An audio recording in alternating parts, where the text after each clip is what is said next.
لە هەرکوێکەن و بینەری زوومن ئەم کاتان باش سەرباری کێشەداراییەکانی نێوان هەرێمی کوردستان و عێراق تایبەت بە موچە و بودجە ئێستا گرفتێکی دیکە لە نێوان ئێمە و ئەوان هەرێمی کوردستان و بەغدا دروست بووە، گرفتی نەوت و سامانی سروشتی ناوچە جێناکۆکەکان بە کەرکووکەوە بە دڵنیاییەوە. سوودانی لە بەریتانیایە، محەممەد شیا سوودانی هەندێک گرێبەست لەگەڵ کۆمپانیا نەوتیەکانی بەریتانیاکە، پەیوەندیان بە کێڵگە نەوتیەکانی با بڵین کەرکووک و ناوچە جێناکۆکەکانەوە هەیە، ئەوەی کە بە گوێرەی دەستور بە دڵنیاییەوە هەم وەکو پرسی جێناکۆک مادەی دیاریکراو هەیە لە بارەوە، هەم وەکو پرسی سامانی سروشتیش بە دڵنیاییەوە بۆ بەڕێوەبردننی بە هەمان شێوە مادەی دیاریکراوی دەستوری هەن. بەڵام ڕاستیەکەی لە بینی ئێمە و عێراقا لە نێوان هەرێمی کوردستان و عێراقا لە 2023ەوە لە 2005ەوە چکەمە لە 2005ەوە خاوەنی دەستورین چ کاتێک بە گوێرەی دەستور پرسە گرنگ و استراتیژیەکانمان چارەسەر کردووە. بەردەوام لەو نێوەندا ئێمە گلەیمان لە یەکتری هەیە. هەر بەڕاست سوودانی لە بەریتانیا لەبارەی کام کێڵگە نەوتیانەوە لەگەڵ کۆمپانیا بەریتانیەکان ڕێئەکەوێ. بۆ ئەمە هەرێمی کوردستان بە دڵنیاییەوە هەندێک قسەی دیاریکراوی خۆی کردووە، بەڵام کاتێک کە پرسەکە ڕوونترە بێتەوە کێڵگە نەوتی و غازیەکان وردەوردە دەرەکەون کوێنین قسەی زۆر لەسەر کۆرمۆر هەیە بە دڵنیاییەوە دەیگرێتەوە یان نا پێدەچێ هەنگاوی داهاتوی عێراق بەیان نا هەمومانە بە دڵنیاییەوە پرسی ئابووری و زە و ئەکرێ ڕەهەندی سیاسیشی لەگەڵ عێراقدا هەبێ بۆ هەرێمی کوردستان. من ئەمە هەمووی ئەبەستمەوە بە با بڵین پێکەوەیی عێراق و هەرێمی کوردستان، پەیوەندی نێوان عێراق و هەرێمی کوردستان لە چوارچەوەی ئەو ناونراوە پرۆسی سیاسی لە عێراقا. من دوو میوانم هەیە بۆ ئەم پرسە گفتگوی بکەم. دکتۆر سامان شاڵی سپۆڕی پەیوەندیە نێودەوڵەتیەکان بە ڕێزیان لە ستۆدیۆ لەگەڵمایە. دکتۆر بەخێربێی. زۆر سپاس دەکەم. لوتفت هەیە. لە شاری لەیستەری بەریتانیاشەوە یادگار سدیقم لەگەڵایە، ماستەر لە بەڕێوەبردننی نەوت و غاز و شارەزا لە گرێبەستە نەوتیەکان. ئێوەش بەخێر بێن کاک یادگارمان مۆستا یادگار، هیوادارم ئێوەش زۆر باش بن. دکتۆر ئەگەر ڕێگەم بی زانین سوودانی لە بەریتانیا چی کردووە، کاک یادگاریش لەوەیە پێدەچێ نزیکتر بێ ئەگەر شتێکی دیاریکراوە هەبێ پێمان بڵێ. کاک یادگار سوودانی لەبارەی کام کێڵگانەوە لەگەڵ کۆمپانیا بەریتانیەکان ڕێکەوتووە، لەوێ چی کرد سوودانی؟ سلااوتان لەبێ سلااو لەرانی زۆرش. تەبیعی سوودانی بە پاکێجێکی گەورەوە هات بە مەجموعەیەک با بڵێن بە هیوای مەجموعە ڕێکەوتنی گەورە لە بواری جۆرا و جۆرا کەوزە توانین بڵێن لەوانەیە لە سەر و هەمویانەوە پێوە گرنگترینیان بێ ئەگینا بەرگریە، ئاسایشە، ئاو ئاوەڕۆیە، بنیەی تەحتی و مەجموعەیە پاکێجێکی گەورەیە کە ئەمڕۆ لە ڕاگەیانەکانە وتیان نزیکی 15 میلیارد دۆلار گرێبەستەکەن کە دەقاتی ساڵی ڕابردووە. یعنی هەنگاوێکی گەورەیە چ بۆ عێراق وەچ بۆ بەریتانیاش، چونکە بەریتانیاش ئەوێ و لە ماوەی چەند ساڵی ڕابردووە ئەوروپا بەعام تۆزێ کێشەی ئابووریان هەیە و بەریتانیاش پێویستی پێیەتی. تەبیعی کێڵگەکان ئەگەر بچینە سەر وزە یەکێکە لەو خاڵە سەرەکیانەی کە عێراق پێویست پێێتی و یەکێکە لەو خاڵانەی کە لە استراتیژی با بڵێن وزەی عێراقا کەرکووک هەیە کە کەرکووک بە پێی مێژوش یەکەم جارە بیپیە کە کێڵگەکانی کەرکووک و بابا بۆرگۆڕی دۆزیوەتەوە لە ئۆکتۆبری 2027 لەبەرەوە ئەمە تەواوکەری مەجموعە 1927 مامۆستا یادگار 1927 کەەوە نزیکی 98 ساڵە و گەورەترین کێڵگەی عێراق بۆ ئەو کاتەوە ئیستا توانین بڵێن دووەم گەورەترین کێڵگەی عێراقە کە لە زمانی هەشتاکانە لە کەرکووک 1,200,000 بەرمیل نەوت بەرەمەهات بە بۆنەی شەڕ و خراپ بەکاردێنانەوە زیانی پێگەشتووە. لە ساڵی 2013 کاتێک کە دکتۆر نەجمەدین پارێزگاری کەرکووکە گرێبەستێک لەگەڵ دیپیا لەلایەن حکوومەتی عێراقەوە بۆ ئەوەی تاکو 2019 هەڵسەنگاندنێک بۆ با بڵێن حەشارگەکانی نەوت شێوازی پەرەپێدانی کێڵگە نەوتیەکان وەچی مامۆستادگار ئەو کات پارێزگار خۆی کردوێتی وەکو پارێزگار وەکو ئیدارەی کەرکووک ئەو کاتە لە زەمەنی ئەوە لە کاتی ئەوە لە زەمەنی ئەوە بووە وچونکە لەو کاتەشا تۆزێ ناڕەزایەتی دەرکەوت لەم لاولەولا لە هەرێمی کوردستانەوە کە زۆر لەگەڵیان نەبوون تەبیعیەوە ئەو گرێبەستێکی فەنی بوو بۆ هەڵسەنگاندنی چۆنێتی پەرەپێدانی کەلگەنەوتیەکانی کەرکووک و لە چەند ساڵی ڕابردوو دیسان و لە ساڵی مانگی هەشتی ساڵی ڕابردووە با بڵێن مزەکەرەیەکی تەفاهم ئیمزاکرا لەلایەن وەزارەتی نەوت و بیتیەوە و جۆری گرێبەستەکان لێرە گۆڕانکاری بەسەراهات لەوەی کە معمولە لە عێراق هاوکاری پێکە گرۆبەستی خزمەت گوزاری ئەم جۆرە گرێبەستەی کە قرارە ئیمزا بکرێ و با بڵێن مزەکەرەی تەفاهمەکەی ئیمزاکراوە گرێبەستی هاوبەشکردنە لە قازانج زۆر نزیکترە لەوەی کە لە هەرێمی کوردستانە پەیڕەوە لەوەی هەرێمی کوردستان هاوبەشیکردنە لە بەرهەم کە من ساڵی پار لە وتارێکە لەسەری نووسیکە ئەمە دوو ڕوویدراوەکن یعنی فەرقێکی وانە وەڵام مامۆستادگار دێمە سەر ئەوەش جۆری باشە ئێمە سەر جۆری گرێبەستەکەش بەڵام ئەبەم قسانەی ئێوە بێ ئەم گرێبەستانە مێژوویەکی هەیە شتێک نییە تازە بە تازە کەڵم تازە بە تازە بە دڵنیایی ئەمڕۆیی ناڵێم بەڵام لە چەند مانگی پێشوە بیرۆکێک لای عێراق دروست بوو بێ بۆی کە ئەمە بکە ئەمە پێشەکیەکی هەیە و ئەمە هاوتەری بە لەگەڵ استراتیژی کە عێراق هەیەوێکە بەرەمێنانی نەوتی زۆر زیاد بکات چونکە خۆتان نەزانن ئیستە جیهان بەرە وزەینیوە بۆ ڕوە وڵاتە نەوتەکان ئەیانەوە ئەو سامانە سروشتیە با بڵێن کیسەی کە هەیەە زۆرترین سوودی لێوەربگرن بۆیە بتوانن لە قۆناغی ڕاوزەرە بنەی تەحتی پێ بنیاد بنێن بەشێکی ئەم گرێبەستانە حقوڵە نەوتیەکانەوە با بڵێن پەرەپێدانی کێڵگەی نەوت و غازە بەشێکی تریشی بەرەمێنانی کارەبایە و وزەی نوێ بۆیە لە کارەبا بەرهەمی بێنن کارەبای لێ بەرهەم بێنن ئەمەش بەشێکی تریەتی کە دیسانەویش هەر لە کەرکووکایە یعنی غازەکە بەکارێنرێ بۆ بەرەمێنانی کارەبا و دیسانەوە کارەبای نوێ بۆش دیسان ئیشی لەسەر ئەکرێ بۆ ئەوە مامۆستا یادگار باسی غازت کرد ئەگەر هەڵە بووم تۆ بۆ ڕوونکەرەوە کە باسی غازەکەین لەم ناوچەیە با بڵێن زیاتر کۆرمۆرمان دێتەوە پێش چاو نازان مەگەر هەڵە بم یان نا لە کەرکووک شوێنی دیاریکراوە هەبێ بۆەوەی یان کێڵگەی دیاریکراوە هەبێ بۆ مەسەلەی غاز کۆرمۆر ئەگرێتەوە دێتە سەر کۆرمۆر ئەم هەنگاوی کە عێراق لەگەڵ بەریتانیا ئەینێ ئەمەی بیتی کۆرمۆریتیانیان نەخێر بابا گۆڕگوڕە بای حەسەنە جەمبورە خەبازە 5 کێڵگەی ناو کەرکووکە و ئەم کێڵگانەوەمان بێت نەچێ هەمووی درێژکراوەی یەک ڕەگن کە لە فۆرماڵەشەوە دیسان هەر بەشێکەنەوە هەمویان یەک ڕێگی نەوتین لە مەنتیقەکان بە کورمە ڕاستی ناوچە ناکۆکەکانە بۆ بەڵامەوەمان بیر نەچێ گرێبەستێکەیە لەگەڵ کۆرمۆرا حکوومەتی هەرێمی کوردستان و گرێبەستەکە هێشتا تەواو نەبووە التیزاماتی هەردوو لایەن پێوەیە پابەند نەکردەوە لەبەرەو بیپی نەهاتووەتە شوێنێک کە گومانی لەسەر بێ خۆت گرێبەستی تری تیاابێ بیپی هاتووە بە ئاشکراڵێ ئێمە لەو کێڵگانین کە کۆمپانیای نەوتی باکوور بەرەمێنانی تیاکاوە لەژێر دەسەڵاتی ئەوانەیە کۆمپانیای نەوتی باکووریش لەژێر دەسەڵاتی وەزارەتی نەوتی عێراق باشە سوپاس دەکەم دێم وڵات کاک یادگار هەندێک قسەی دیکە ماوە بەڕاستی بیکەین دکتۆر دووبارە بە خێربەی باستەکە ئەزانی زۆرم پێخۆشەوە بینم ئاوە ڕاستەوە باس دەکەم چاوەکەت هێوا منیش سەرباری کێشە داراییەکان ینی هەمومان چاومان لەوە بوو دوای بڕیارەکانی محکەمەی فیدرالی دوای ئەو بێنە و بەردەی لە 2024 لەبارەی پرسی بوجۆ و چۆ بینیمان ئەمە وردە پرسە داراییەکان چارەسەر بکەین بەس پێم وابێ لە هەندێک پرسی سامانی سروشتیشی ترێمە لەگەڵ عێراقا بێ کەوینە گێرمە و کێشە و گفتوگۆ تۆ ئەمە چۆن نەبینی ئێمە ئێستا عێراق تایبەت بە نەوت و غازەی کا لە کەرکووک و ناوچە جێناکۆکەکان وی ئەبێ گەڕێنەوە بۆ دەستوری عێراق گەرگەینەوە دەستوری عێراق مادەی 112 دوو فەرعی هەیە ئەلف و با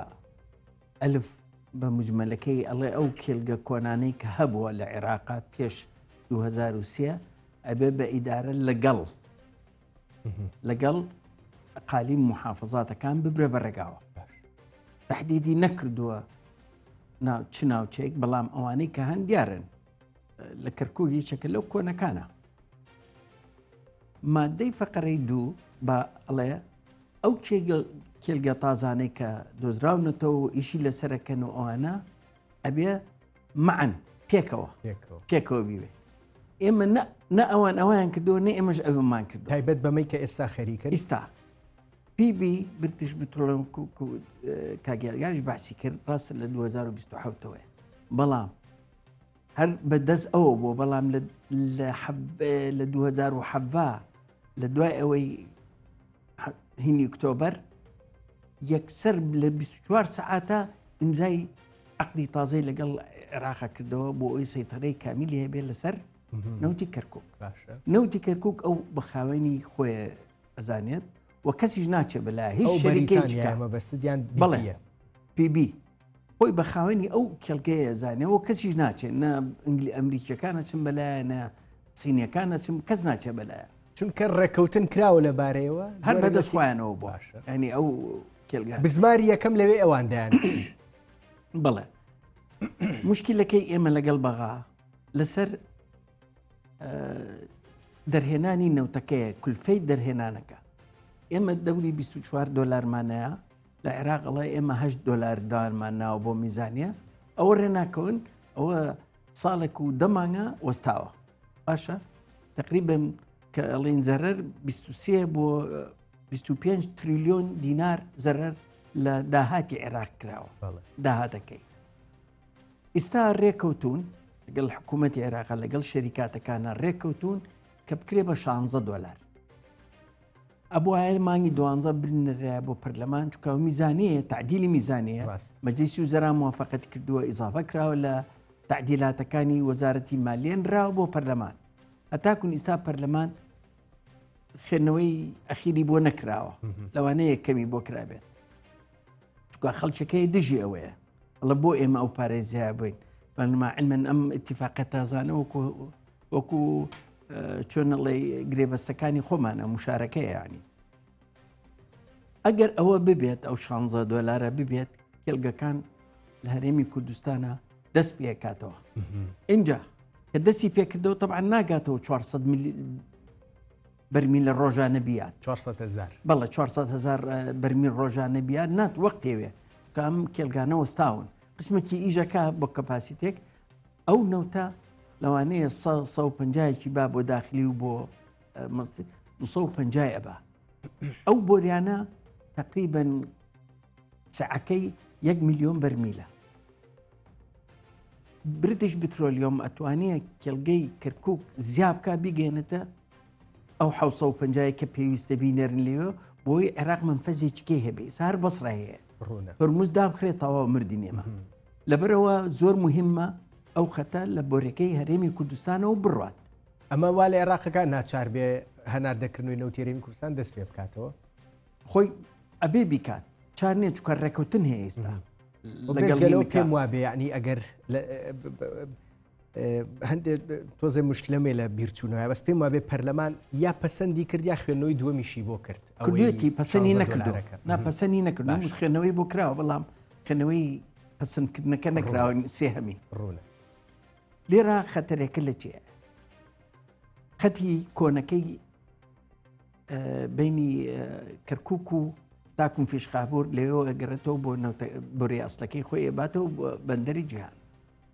ئەو بۆری ئایانێ و نۆژەنی کەنەوە کە ئەو بۆریە نژن کردەوەش کەپاسیتی میلیۆنێکە احتیاجیان بە بۆریەکەی هەرێمی کوردستانە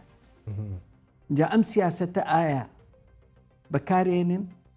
دژی هەرێمی کوردستان نەوتەکەی نەڕوات ئەوان نانوێ بە ناوی نەوتی هەرێمی کوردستانەوە بڕە ئەنێ بڵێن نەوتی عێراقە باش ینی ئەنوێ ئەم کێلگانە ئەم شەریکاتانە وا لێ بکەن وردە دەرچن یعنی ئەو باش ئەو ڕێکەوتنی کە کراویشە مەسەلەن نەوت دەدرێت بە عێراق لە ڕێگەی سۆمەوە ئەینێرێ ئیتر ئەمە چ گرفتێکی بۆ دەوڵەتی عێراقیە بێ بۆی کە بە ناوی هەرێمی کوردستانەوە بڕوە ئەو ناوی نانێ ئەڵە نەوتی عێراقە نەوتی عێراق باشە ئەو جاران نەوتی هەرێمی کوردستان بوویسا نەوتی عێراقە ئەڕوات ئەوەی چکە سۆم خۆی فرۆشێ ئەم ڕێکەوتانەی کە لە بەریتانیا ئەکرێ لەگەڵ با بڵین PB BP گرفت بۆ با بڵین پەیوەندی وزەی نێوان هەرێمی کوردستان و عێراق دروست دەکاتەوە دروست ناکات تایبەت بە دەستور تایبەت بەوانەی ڕێکەوتوین لەسەر نا چکە ئەوە کەرکووک ڕاستەکە منطقەیەکی متەنازە عەلەیهە دەدینەڵێن بەڵام من ئەڵم منطقەیەکی دابراوە تەنازانیە دابراوە لە هەرێمی کوردستان ئەلا کولن ئەوە زۆر گرنگە کە ئێمە جێگری سەرۆکی تۆمۆ کوردە ئێستا ئەو ئەتوانێ دەوری هەبێت یعنی ڕاستە هەمویان عەرەبن بەڵام ئەو دەوری هەیە چکە قورسایی هەیە دەورەکە بێ مشارەکەی هەرێم لەو هینانە بکات لەو تێئگا مفاوزاتەکە چی عەلەقەل بۆ هەرێمی کوردستانی ڕوون دەکرەوە لە 2023ەوە تاکون 2025 بدایەتی 25 ویان نهایەتی 24 بوو اینجا کوردێکیان تادانە کورد داوای نەکرد یعنی ئەوە زۆر گرنگ بوو کە کورد لە ڕۆژۆ داوا بکە کە خەڵکی هەیە لە سۆمۆ بزانە چی ڕۆیە لە عێراقا تا بەحسی دزی نەوتەکانی ئێمەکەن ئەوانیش نۆکوە دزیەکەن حومر هینیان هەیە چۆنە لە ڕەسیف سەکۆی نەوتیان هەیە هەر حزبی سەکۆی کێ بە خۆی بێ عەدادەی بەڕاست کەس محاسبەی ئەوان ناکەن یان محاسبەی ئێمەکەن لەسەر هەموو شتێک ینی لای ئەوان شامی شەریف و کە ئێنەما ئێمە هینەکە من کاگیادگار زۆر ناهێڵمەوە دووەرەگە ڕێگەم بێچمەوە لای ئەخیر گفتوگۆ لەگەڵ کاگیادگارە کەم کاکیادگار یەک پرسیار هەیە کۆرمۆر و خۆرمەڵا یعنی ڕاستە سەر بە ئیدارەی هەرێمی کوردستانن بەڵام وەکو جوگرافیا با بڵێین سەر بە کەرکووکە سەر بە ناوچەی جێناکۆکەوە بەغداش ڕاستیەکەی وا حسابی ئەکا ئەمە یەک دوو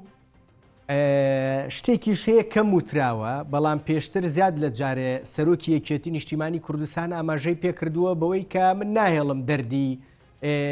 بڵێن غازیش بە دەردی نەوتی هەرێمی کوردستان بڕوە ئەمانە هیچ ئاماژەیەکە بن بۆ ئەوەی کە بۆی هەیە لە داهاتوە کۆرمۆر بگرێتەوە کۆرمۆر تا ئێستا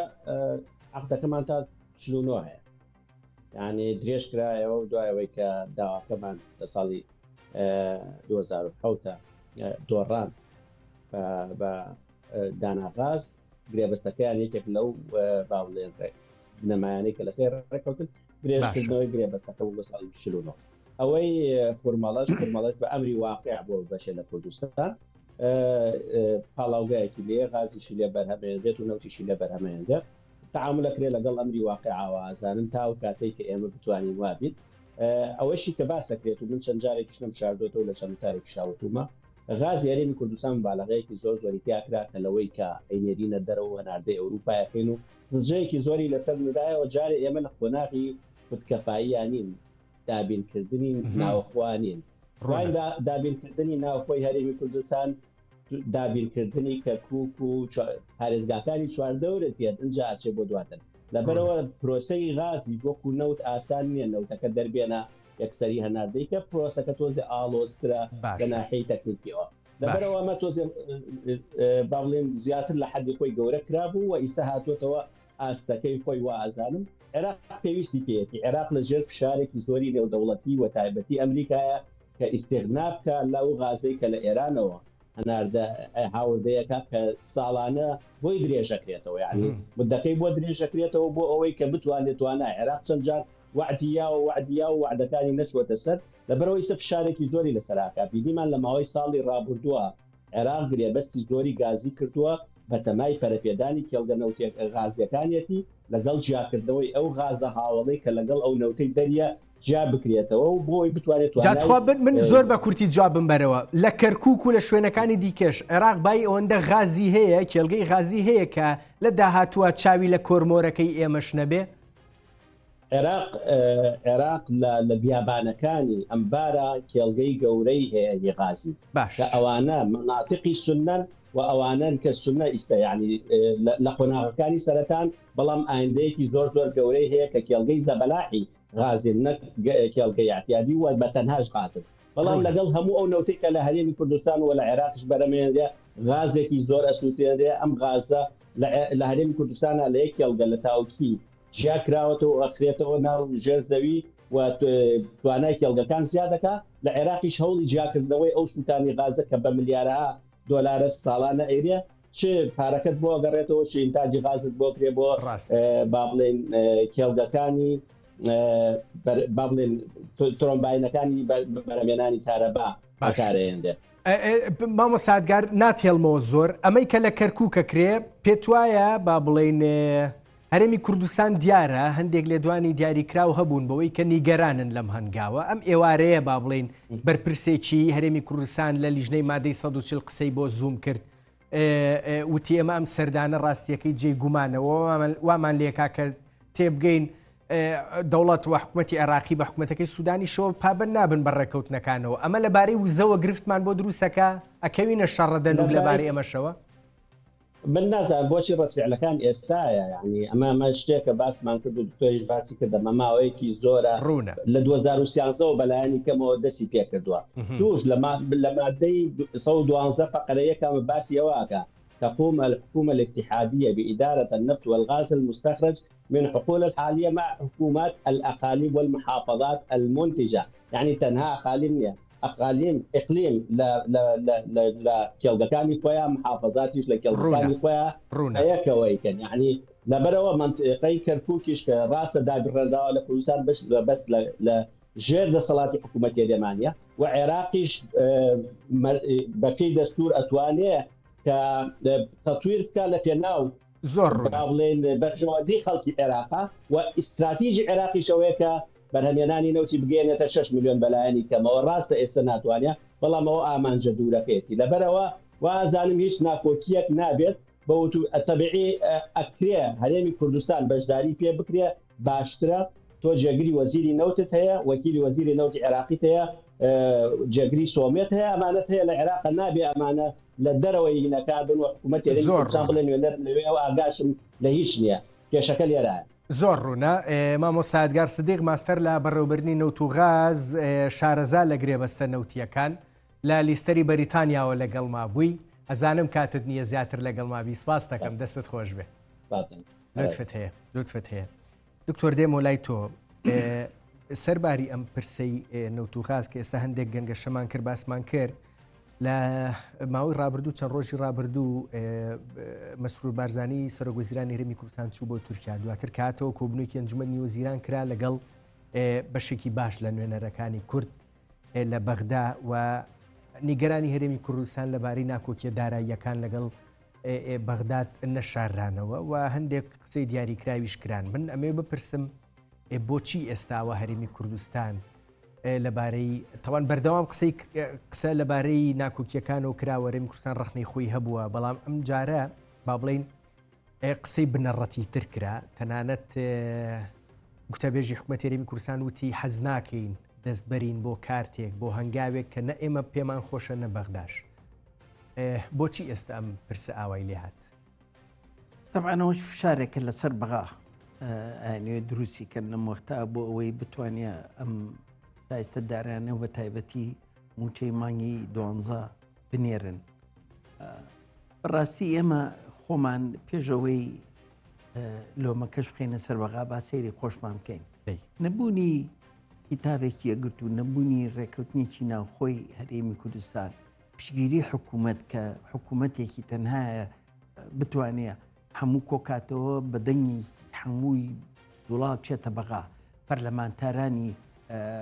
کورد لە بەغا هەموو پشگیری لەم بڕیارە بکەن کە هەج بڕیارەکە ئێستا کورد قسمێک چوە قسمێک نهاتوە ئەوەی نهاتۆ تۆ ئەڵێ ئێمە ناچین چووکە ئیمانمان بەم هینە نییە چووکە ئەنوا شکاڵ شتە خاتە بەردەمی تۆ لە بەردەمی بەغا ئەو قسانەکرێت دژی تۆ قساکرێت لەبەر ئەوە کارتەکەت ئەو کارتە بەهێزە نییە تومە تۆ ئەگەر هاتوو شایتەوە لە عێراق تۆ ناتوانانی معاشی مانگێک بیت ئەی مانگەکانی تر ئەم خەڵکەت چی بکە ئەنی قسەیەکی عملی نییە ئەوەی کاریمی کوردستان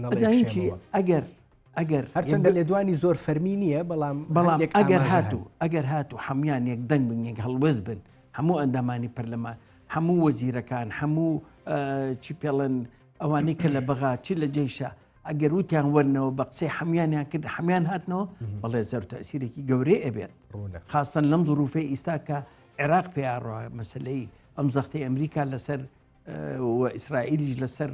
جەماعەتی وەلایەکانە لەسەر حکوومەتی عێراقا وەزعی ناوچەکە بەگشتی بگری ئەوەی کە ڕوویا لە سووریا لە لوبنان پێم خۆش بۆم قسێت کرد هەر پێتوانیە ئەسڵەنەوەی کاریمی کوردستان ئێستا بەشێک لە شێوەکان ئەم پرسە باسەکاتەوە پەیوەندی بە دۆخە هەرێمیەکەوە هەبێت بەڵێ خۆی هەیەی بەڵام تۆ استقلالەکەت تەواو نییە یعنی تۆ لەلایەکە تۆ ئەڵێ من بەشێ نیم لەم مۆزوعە لەلایەکە تۆ ئەوەش استقلالەکەی بووی زەخت بخەیتە سەر حکوومەتی عێراق دوایی ئەوان جوایان لە بەرچاوە بێت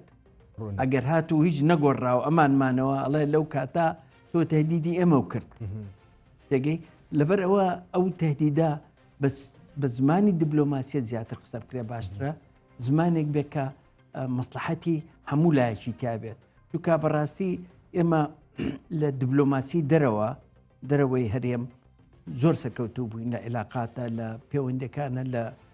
چاوپێکەوتنەکانە بەڵام لە دیبلۆماسی ناخوا شکستمان هێناوە تا لەگەڵ خەڵکیکا دانیشتێ لەگەڵ عەرەبا دانیشت بەڵام لەگەڵ ناخوا دانەنیشین من و تۆ بۆ دانەنیشین پێکەوە دکتۆر هەست ناکەی بۆ نمونە بۆ ئەم پرسە سیاسی و داراییانەی کە پەیوەستن بە هەرێمی کوردستان لەگەڵ عێراق ئەنی هەنگاوی سەرەکی بۆی ئێمە قسە لەوە بکەین کورد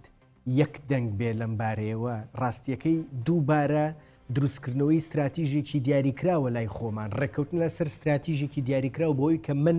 فۆرمێکی پێکەوە بوونم لەگەڵ عێراقا ئەوێ لەبارەی نەوت و غازەوە دەستور چی دیاری کردووە با خۆمان ڕێککەوین لەبارەیەوە بۆ نەوت و غاز داوای ئەم پرسە دیاریکراوە بۆ هەرێمی کوردستانەکەین هەمویان ڕێککەون لە سەری لایەنەکان نەک تەنها بۆ نمونە حکومەت هەرێمی کوردستان کە ئەژدەم حکومەت هەرێمی کوردستان دیارە لایەنی کاریگەر لەناو حکومەت هەرێمی کوردستانەکیە ئێمە دوو لایەنی سەرێکیمانەیە پێکێنەری سەرێکی حکومەت هەرێمی کوردستانن لەبارەی داراییەوە لەبارەی نەوت و غازەوە لەبارەی زۆر پرسی دیاریکراوە وەکو یەک بیر ناکەنەوە تەنانەت کشانەوە کەش بۆی هەیە گەر حکومەت هەرێمی کوردستان بڵێ ئەکشەینەوانەیە بۆ نمونە یەکێتی نیشتیمانی کوردستان لە چوارچێوی حکومەت هەرێمی کوردستانە ڕاگەندراوەکەشی بەناوەوە بێ بەڵام پێ ناچێت لە بەغا لەبارەی زانی چۆنە ئێمە ئەو حکومڕانیە تاکون ئیستاکراوە بۆ شێوەی کە هاتە تاکون ئیمڕۆ زۆر سەرکەوتوو نەبووە بۆ چونکە ئەم وەزعی ناوخۆمان چارەسەر نەکرد بەڵام دوای هەڵبژارنەکانی کە ڕوویە مانگیدا ئێستا گفتوگۆیە لەسەر حکوومەتی تازە باش ئێمە بێت چاومان لە حکوومەتی تازە بێت حکوومەتی تازە ئەم وعدانەی ئەم دوو حیزبیانە و حیزبەکانی کە بە خەڵکی کوردستان چەنی جێئەکەنەوە لە ناو بەرنامەی حکومیانە حکوومەتەکانە و چۆن ڕێئەکەون لەسەر مەسەلەی دابشکردنی مەسلەی میلەتەکە دابشکردنی مەنسەبەکانە پۆستەکانە چۆن چی وەرگرێ ئەوانە کە ڕێکەوتن لەسەرەوە ئەوانی تر ئاسانە بێت بەڵام لێرە ئێمە نامانەوێت پۆستەکان مهم بێلایەن ئەمانەیە بەرنامەکە مهم بێلایەن تۆ چیت پێ باشە بۆ ئەم دۆخی ئێستای هەرێمی کوردستان سروشتی پەیوەندیەکە لەگەڵ بەغدا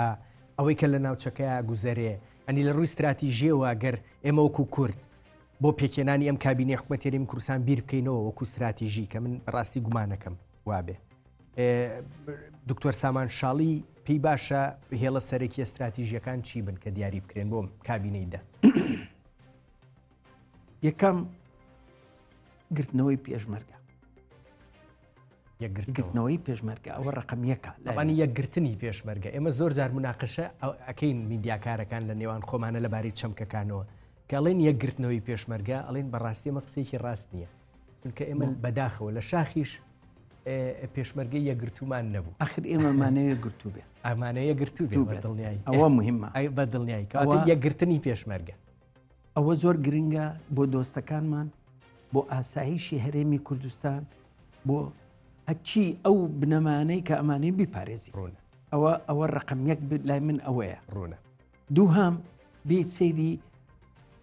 لەگەڵ هەموو حیزبەکانە دابنیشن قەی ناکە تۆ نایەتە ناو حکوومەتەوە بەڵام تێبینی چیت ئەوێ لەم حکوومەتە هەبێت تێبینی وەرگرە مەقولە قەی ناکە تۆ نایەتە ناو حکوومەتەوە معارەزەی لەسەر سەرم تۆ چی دەوێت لەم حکوومەتە یعنی ڕوخانی حکوومەت دەوێت یان پێشکەوتنی دەوێت بۆ خزمەتی میلەتەکە تۆ ئەگەر معارەزە بی ئەبێ قەی ناکە لە دەرەوەبی بەڵام بڵام من ئەم خاڵ و ئەو خاڵەمەوێت لەگەڵ ئەو حیزبانەی کە لەگەڵ حکوومەتان پێکەوە بتوانین استراتیژیەکی تازەی نیۆ داڕژن بۆ ئەوەی بتوانین عیلاقاتەکەی لەگەڵ بەغا ڕێخەنەوە لە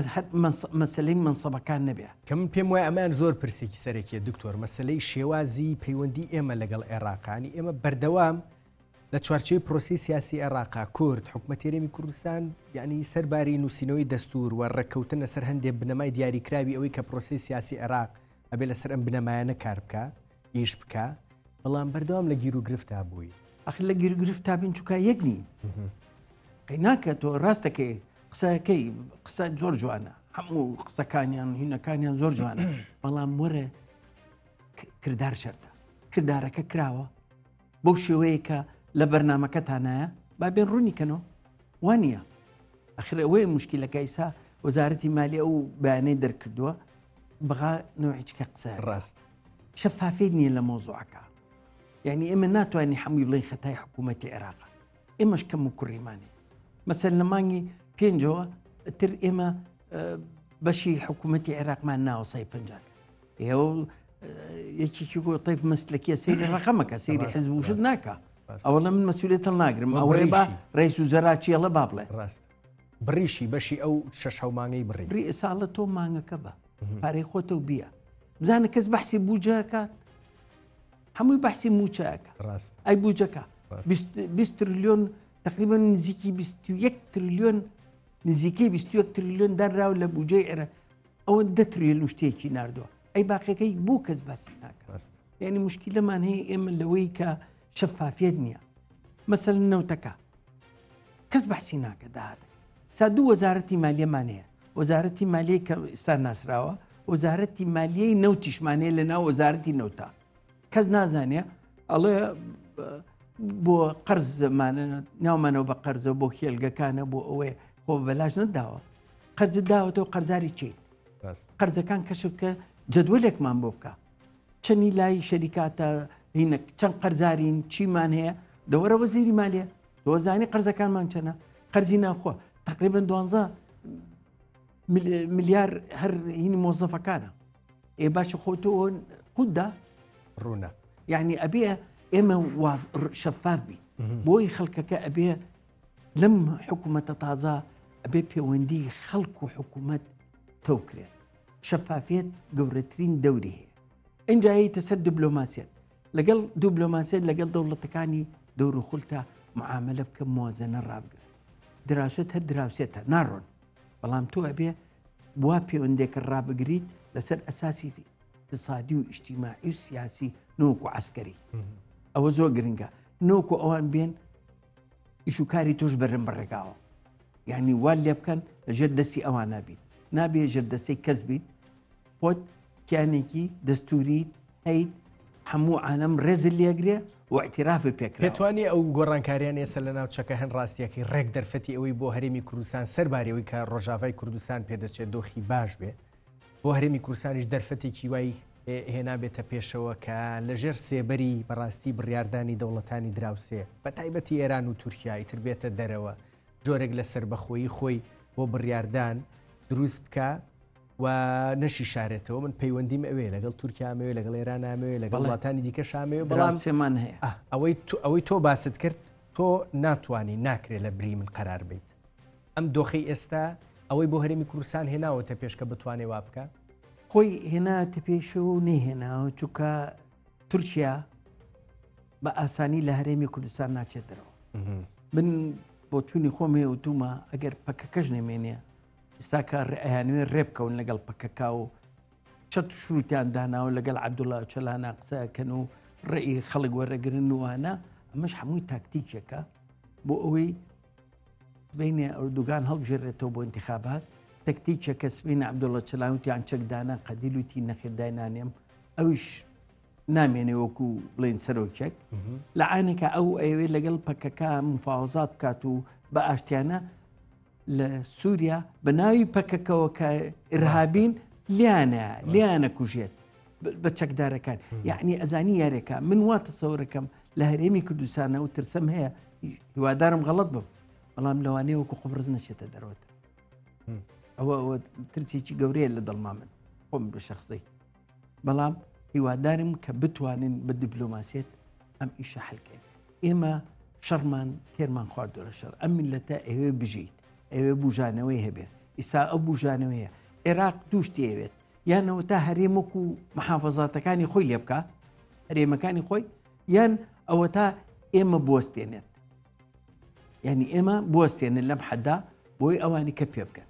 یعنی مشکلەی عێراق کە هێنە ناو هەرێمی کوردستانە و ئەم پێشکەوتنە ئەبینن كمكر بحمو كمكر كود خد زاني كمكري ما شاء الله يلي أما نزورها بخوها بلام ياما مهم أوي بتوانين أما بباريزين أم شترة بباريزين بو حمو خلشي كردستان دكتور لباري تركيا وقصت كروتت گومانەکەم کە بچێتە دەرەوە ئەو ڕێکەوتنەی کە عێراقیش لەگەڵ تورکیا کردی لەبارەی باڵێن ڕێکەوتنێکی ئەمنی دیاری کراوە ئەویش واناکە کە تورکیا ناچار بکە بچێتە دەرەوانێت چکە دوجار ئەم پرسە ئەمنیانە بێ خودی عێراق خۆی ڕاستە بە هاوبەشی لەگەڵ تورکیا بەڵام لە چوارچەوەی سنووری عێراقا مامەڵی لەگەڵا بکرێ و عێراق کۆی سیادە هەیە کاکە چیەکە جێشی هەیە جێشەکەی حەشدی شعبی بەقوتر لە جێشەکەی وەلایەکان بەخۆتر لە هەردوو باسی دەرفەتمان کرد بۆ ئەرێمی کوردستان هەمان دەرفەت بۆ عێراقیش وەکو دەوڵەت هاتوتە پێشەوە کە لە ژێر عەبای ئێرانیش دەرچێ ئاخر ئەوە مهمە ئایا ئەتوانێت ئێستا دەنگۆیەک هەیە کە گوایە وەلایەکان ئەو ناڵێن حەشد ئەوانی تر وەلایەکان ئەوانە حەلکەن بەڵام تەماشاکەی خامنەئی ئەڵێ بێ حەشدی شعبی بەهێزکەن ئێستا حەشدی شعبی بەهێزترە وەک لە جێشی عێراق ئەنی پێت وایە سوودانی لە سەردانەکەیە بۆ ئێران جوابێکی ئەرێنی لەبارەی حەلکردنی گروپەکانی ئەوی ناونراوە مقاومە و خستی ئەوەی بخرێنە ناو بهێزە ئەمنی و هێزە دەوڵەتیەکانی عێراقەوە وەڵامێکی ئەرێنی وەرنەگرێت باشە وەلایەن بۆ چێ بێوانە من لە چاوپێکردنێکە لەگەڵ کە بڵین لەگەڵ مالیکیان نزیکە زۆر لەگەڵ مالیکیە سوالێکم لێکرد وتم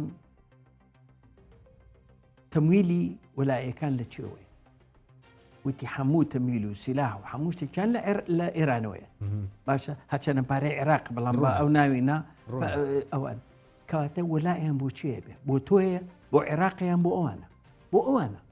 چونە ناو جێشی عێراقیشەوە بڵاو بنەوە لە ناوانە وەلایەن بۆ چێ تۆ سیلاحی لێ بسەنە لە شوێنی کەدایەنە مایان خرە شوێنی ئەمنی و عسکەری و جاقسەیەکەیە کە ئەمریکا و با بڵین کاڵین ئەمریکا بە دڵنیای ئیسرائیلیش بەم شێوە حەلکردنە ڕازی نین بەوردی سەیری هینەکەکە و پێشیشی وتون ئەوە بیستی مانگە نزیک بۆتەوە باشە بیستی مانگ ترامپ سەعات 12 نیوەڕۆ بەنگی خۆی خوا کە سۆنی خوات هەموو معادلەکانە گۆڕە ئێستا ئێران با پێت بڵێم مفاوزات هەیە لە بینی ئێران و ئەمریکا هەڵاوی بردو هینی بردو بۆ بریتانیا ئەڵمانیا ئەوانە لەگەڵ ئەمریکا ڕێکی قەن بۆ مەسەلەی نەوەوێکە ڕاست کە ئەوان زۆر مسڕن و هەموو ژووتیانە ناڵین ئێمە ئێران قومبەلەی نەوەوی هەبێت جا من لەو بارەیەوە دێمە سەردەمی ترامپ ڕاستیەکەی ئەگەر دەرفەتما هەندێک قساکەین بەڵام بێمەوە چوارچەوەی عێراق و هەرێمی کوردستان و بیبەستمەوە بەو دۆخەی کە ئێستا گوزەرێ وتمان هەرێمی کوردستان بۆی هەیە لە چوارچەوەی ئەوەی کە ئێستا لە ناوچەکە گوزەرەیە فشارەکانی خۆی لەسەر عێراق قسەکانی خۆی تایبەت بە دارایی و نەوت لەگەڵ عێراقا هەڵکشانوە و عێراقیش هەر لە چوارچەوەی ئەم پێشهاتانەیە کە چوزانم ئەچێتە کەرکووک با بڵین ئەچێتە بەریتانیا لەبارەی نەوتی کەرکووکەوە ڕێیەکەوێ هەندێک پرسیدیاری کراوی تایبەت بە هەرێمی کوردستان بە چارەسەر نەکراوی ئێڵێتەوە ئاسایی نییە لەم دۆخەی ئێستا کە هەیە هەرێمی کوردستان بێوێ شتێکی چنکەوێ عێراق بێوێ شتێکی چنکەوێ لە هەرێمی کوردستان مامەڵەیەکی با بڵێن لە ئەخیرا سیاست وانە خۆی عێراق هەموو شتێکی لە هەرێم سەرنتەوە چنکەوتەوە ساتۆ ئابووری سەر بەخۆ نییە هەمووی لەژێر دەستی ئەوە هەموو شتێک لەژێر دەستی ئەوە ئێمە هەر ئەوەیە معاملاتی مالی و ئابووریمان هەیە لەگەڵیانە یعنی ئێمە سەر بەخۆیە کەمان زۆر زەعیف بووتەوە نەتیجەی ئەوەی ناوخۆی خۆشمانە و با پێ بڵۆن دائما ئێمەوە سەر مەسەلەی ناوخۆی خۆمان کە خۆمان بەس نیەتە عێراقیەکەش نەبێت دکتۆر ناوخۆی خۆمان چەند خراپ بێ گەر نیەتێک لە عێراقەوە بۆ ئەوە نەبێ کە ناوخۆی خراپی خۆمان بقۆزیێتەوە بە دڵنیاییەوە وامان لێ نایێت لە ئەخیرا با بڵێن هەندێک ئەوان دشمنی تۆن قەیناکە ئەوان نزانن ئەوە تۆ گلەی بۆ لە عەرەب و تورک و فارسەکەی ئەوان مواقفیان دیارە ئەو لە ڕفرەندۆمەکە بینیمان لە شوێنی کابینیمان لەسەر کەرکووک بینیمان لەسەر خانەقیم بینیمان لە شنگال بینیمان ئەو هەمووی تیفە کاکە ئەو دیارە چی لە توێ ئێوە بوو کاتەوە بە محافەزات ناوێت ئەم ئەقلیمە بمێنێ بۆی هەبێت دەسوور بنووسێتەوە ئەقلیم هەڵەوەشێنێتەوە تۆش یارمەتی مجموعەیەک بەخراپ بەڕێوەبردن یارمەتی بەڵێ بەخراپ سیاستکردن دژی هەرێمی کوردستان تۆ مجموعەیەک هەیە لە بەغا هەچی جلە پیسەکانی ئێمە لە بەغاڵێک وەرە کاکە لە ناخۆمانە باقسە بکەین چی دەوێت پێم بڵێ ئەوژ یەکێک بوو لە سەرنجەکانی کۆبنەوەکەم ئەخیرەی ئەنجومەنی وەزیران کە هەندێک لایەن بەشداریان نەکرد ینی بۆ نایت قسەکانی خود لە چوارچوی ئەنجومەنی وەزیران بەڵێ لە هەموو شوێنەبی کە بەڵام بۆ لە دەرەوەیەکی بۆ ئەچیتە بەغا کاکە ئەم تەلەفۆنانە ئەمە گەورەترین دزی یاساییە لە هەرێمی کوردستانە ئەمە ئەبۆیە منعکرێت لە دەوائری حکوومەتە من مەقالێکم نووسیت وتارێکم نووسی لەسەر ئەوە ئەم تەلەفۆنانە ڕسمی کتابەکانە گرن و ئەینێرن کاکە هەچی شتێک ورد و درێژ هەیە بڵاویەکەنەوە ئەوان هەموو معلوماتیان هەیە لە لای تۆ ڕاستە تۆش خەڵکت هەیە لەوێ بەڵام تۆ ئەبێ خۆت بپارێزی چەند ئەتوانی ئەبێ خۆ بپارێزی یعنی ئەمە بۆ مشکلەیە من تێناگەم خاصن لە دەوائری ئەمنی و بڵێن وەزارەتی پێشمەرگە و ئەوانە بۆ ئەمان گرفتەکە لەوە گەورەترە دکتۆر ینی زۆر جار ئەوەی کە ئەچێتە دەرەوە بڕیارێکە کە نەبوو بڕیارەکە بدرێ کێشەکە چوونە دەروی بڕیارەکە نییە کێشەکە خودی و بڕیارەیە کە بڕیارێکی ناخۆی قەیناکە بڕیارێکی ناخۆی شتێکە لە بینی خۆمانە بۆ بڕوات باش دکتۆر ئەگەر ئاوا بڕوا با من دووبارە ئەمەی هەرێمی کوردستان و عێراق ببەستمەوە بە دۆخی ناوچەکەەوە هەر بەڕاستی ئاوا بڕوا ئێمەوە لە 2005ەوە لە چوارچەوەی دەستور و پرۆسەیەکی سیاسی دیاریکراوە لەگەڵ عێراقا بێنەو بەردەمانە باشین خراپین هەڵەکشێ داکشێ بەڵام هەست ناکەی پرۆسی سیاسی عێراق بەم فۆرمەی ئێستایی شکستی هێناوە پێویستی بە دووبارە داڕشتنەوە بیرکردنەوە لە فۆرمێکی دیکەی پێکەوەی پێکهاتەکانی عێراقا جا ئەم فۆرمە چۆن نییە ڕاستیەکەی پێویستی بە بیر لێکردنەوە و گفتوگوی نێوان پێکاتە سەرێکیەکانی عێراق خۆیەتی کاکە بەڵام ناکری ئاوا بەردەوام ئەڵێ دەردی مالکیڵە ئێمە وەرماگر ناینەوە کەواتە ئەو جەماعەتە بە فکرێکی کەوە حکومداریەکەن ئەنەوێ حکوومەتێکی مرکزی هەبێ نە ئیمانیان ئەوە سونە داوای ئەقلیمەکە نانانێ لە بەس ڕەش داوایان کرد نانێ هەرێمی کوردستان دروست بووە تازە ناتوانن یعنی جیاوازەکەی ئەوەیە هەرێم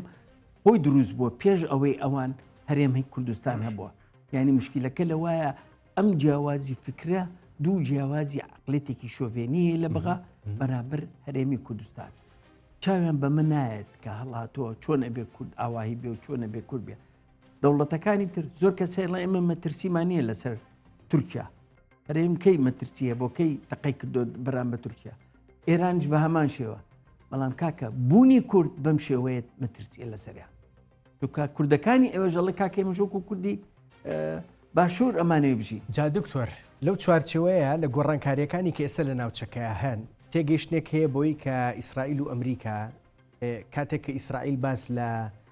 دووبارە داڕشتنەوەی ڕۆژهەڵاتی ناوەڕاستەکە قسەی لەسەر ئەوەیە دەستیان بە چ دەوڵەتێک گەیشت دەوڵەتێکی مرکزی با بڵێن